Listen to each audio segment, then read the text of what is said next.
അപ്പം ഈ finding out visible and invisible edges എങ്ങനെയാണ് ഇത് ഈ പോയിന്റുകളെല്ലാം ജോയിൻ ചെയ്ത് വിസിബിൾ ആയിട്ടുള്ള എഡ്ജുകൾ വിസിബിൾ ആയിട്ടും ഇൻവിസിബിൾ ആയിട്ടുള്ള ഒക്കെ കണ്ടുപിടിച്ച് ചെയ്യാന്നുള്ളതാണ് നമ്മൾ.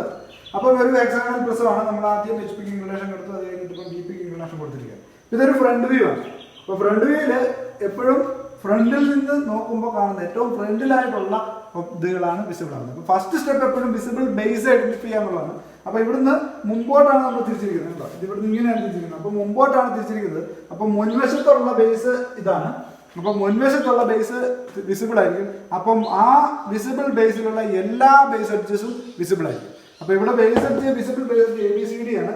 അപ്പം ആ ABCD ബേസ് എഡ്ജിലെ എല്ലാ ബേസ് എഡ്ജും നമുക്ക് വിസിബിൾ ആക്കാൻ പറ്റും. അപ്പം first step AB BC CD DE EF AF. അപ്പം വിസിബിൾ ബേസിലെ എല്ലാ ബേസ് എഡ്ജും ഞാൻ വിസിബിൾ ആക്കിയിട്ടുണ്ട്. രണ്ടാമത്തെ സ്റ്റെപ്പ് എന്ന് പറയുന്നത് നമ്മുടെ എപ്പോഴും ഞാൻ പറയുന്നത് ഔട്ടർ ബൗണ്ടറി എല്ലാം വിസിബിൾ ആയിരിക്കുന്നതാണ്. അപ്പം ഇവിടുത്തെ ഏറ്റവും ടോപ്പിൽ ഏറ്റവും ലെഫ്റ്റിലെ ഔട്ടർ ബൗണ്ടറി എന്ന് പറഞ്ഞാൽ എയിൽ നിന്നും പിയിലേക്കുള്ളത് ഔട്ടർ ബൗണ്ടറി. ഇവിടെ ലെഫ്റ്റ് സൈഡിൽ ഇത്, ഇവിടുന്ന് നോക്കുമ്പോൾ ഏറ്റവും ഔട്ടർ ഇത്, അവിടുന്ന് പിന്നെ ഇങ്ങോട്ട്, പിന്നെ ഇവിടുന്ന് അങ്ങോട്ട്. ബാക്കിയുള്ള കോർണറുകൾ ഇതിനകത്ത് ഇപ്പോൾ ഉൾപ്പെടാത്ത 2 കോർണറാണുള്ളത്, യുവും ടിയും. അത് രണ്ടും ഉള്ളിലായിട്ടാണ് വരിക. ബാക്കിയുള്ള ബിയും സിയും. അപ്പം ഔട്ടർ ബൗണ്ടറി ഇപ്പോൾ നമ്മൾ വിസിബിൾ ആക്കി വരച്ചു.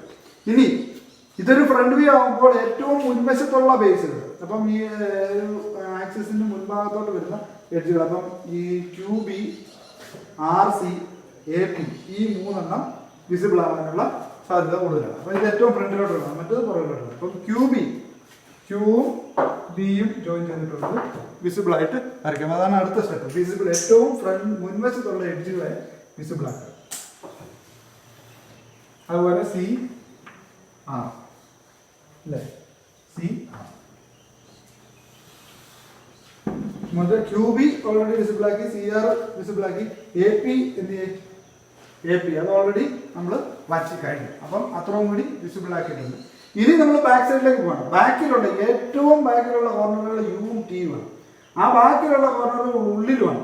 ബാക്കിലുള്ള കോർണറുകൾ ഉള്ളിലാണ്. അപ്പോൾ ഏറ്റവും ബാക്കിലുമാണ്, അമ്മ ഉള്ളിലുമാണ്. സോ ആ കോർണറുകൾ അപ്പോൾ തീർച്ചയായിട്ടും ഇൻവിസിബിൾ കോർണറുകളാണ്. ഇൻവിസിബിൾ കോർണറിലേക്കുള്ള എല്ലാ എഡ്ജുകളും ഇൻവിസിബിൾ ആയിരിക്കും. ഇപ്പോൾ ഇൻവിസിബിൾ കോർണറിലേക്കുള്ള BU എഡ്ജ് ഇൻവിസിബിൾ ആണ്, UT എഡ്ജ് ഇൻവിസിബിൾ ആണ്, യുവിന്ന് ടിയിലേക്കുള്ള Fയിലേക്കുള്ള എഡ്ജ് ഇൻവിസിബിൾ ആണ്. അങ്ങനെ അത് വരച്ചു. അതുപോലെ ടിയിൽ നിന്നും എസിലേക്കുള്ള ഈ എഡ്ജ് ഇൻവിസിബിൾ ആണ്. ഇവിടെ അങ്ങോട്ടുള്ളത് ഇൻവിസിബിൾ ആണ്. ഇപ്പം എല്ലാ ബേസ് എഡ്ജും ആയൊന്ന് നോക്കാം. മേളിലുള്ള 6 ബേസ് എഡ്ജ് വരച്ച് കഴിഞ്ഞു. താഴെയുള്ള 1 2 3 4 5 6 വരച്ച് കഴിഞ്ഞു. 1 2 3 4 5 6 ലാറ്ററൽ എഡ്ജും വരച്ച് കഴിഞ്ഞു. 18 എഡ്ജും വരച്ച് കഴിഞ്ഞു. അപ്പോൾ ബി ഫിഗറും പൂർത്തിയായിരിക്കും.